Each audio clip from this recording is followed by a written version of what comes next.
Kolegë, na në mbledhjen e Këshillit të Operacioneve Zgjedhore kemi vendosur që dita e punës në raport me procesin zgjedhor të vazhdoj edhe me datën 1 janar prej orës 4, ndërkaq me datën 31 dhjetor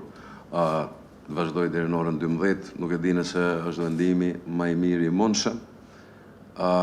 Nëse ja vlen për shembull që t'i angazhojmë ekipet e ndryshme në datën 1 janar, në kohën kur 31 dhjetori është festë dhe eventualisht njerëzit edhe mund të kenë, nuk e di, domethënë telashe që t'jenë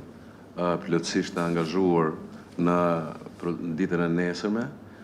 Prandaj thjesht po e hap si debat, si dilemë, nëse është mirë për shkakun që me datën 1 janar të mos punohet, ndërkaq të vazhdojë numërimi me datën 2 janar prej orës 10. Duhet ta kuptojmë që jemi në proces zgjedhor dhe natyrisht pjesë e përgjegjësive tona është që puna jonë të mos ndalet në mënyrë që ne në një kohë sa më të shkurtë të bëjmë publike rezultatet e procesit zgjedhor edhe për kandidat gjithashtu, po pastaj edhe faza tjera të ankimimit dhe deri te certifikimi e rezultateve zgjedhjeve kërkon nga gjitha subjektet, nga gjitha aktorët përfshirë në proces zgjedhor, që ta kryejnë punën e tyre me përkushtim, dhe natyrisht ashtu siç unë shpesh e them,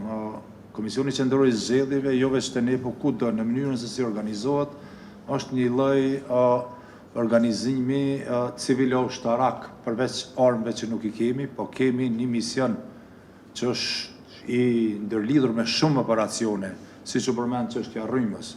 Duhet më përmend çështja e gjeneratorëve në për qendrat komunale të numërimit dhe në për qendrat e votimit. Dhe gjitha këto nënkuptojnë që ne duhet jemi të përgatitur natyrisht që njerëzit ta kenë kohën e tyre të pushimit, siç jemi dakordu nga 31, data 31, pra në orën 12 të ditës të ndalet procesi dhe të vazhdoj të nesër në orën 16, si një kohë mjaftueshme, por ne duhet ta kuptojmë që i kemi policë, mjekët, po edhe punëtorë që punojnë në shërbime tjera shtetërore, publike, që ata nuk e nalin punën. Dhe ne jemi pothuajse në një situatë të tillë, andaj ne nuk gëzojmë që me nal aktivitetin tonë, mjë nështru festave, sepse është një proces i cili nuk gëzon me pas ndërprerje për shkak edhe të aspektit sensitiv, po edhe të integritetit të vetë procesit. Andaj kisha kërku mirëkuptimin edhe t'juj, po edhe qytetarëve në këtë rast, po mbi gjitha të akterëve që do të përfshihen gjatë procesit, që këto janë afatet maksimale dhe kjo mund të na krijojë edhe probleme tjera. Çfarëdo ndërprerje e procesit, sepse janë kutit, janë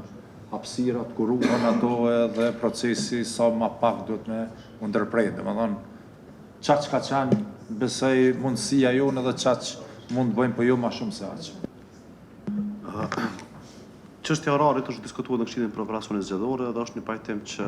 orari do të thotë me 31 dhjetor me qendrim 12, edhe me 1 janar 2026 me vazhdo pi 4. Në lidhur me këtë dakordim, pajtim të Këshillit për Operacione Zgjedhore, sekretariati i KQZ-s i ka njoftuar gjithë komisionit komunale zgjedhore. E kemi njoftuar përmes e-mailit, e kemi njoftuar edhe përmes platformës WhatsApp, lidhur me orarin në data 31 janar, 31 dhjetor dhe 1 janar. Njoftimin vetëm e kanë pranuar prej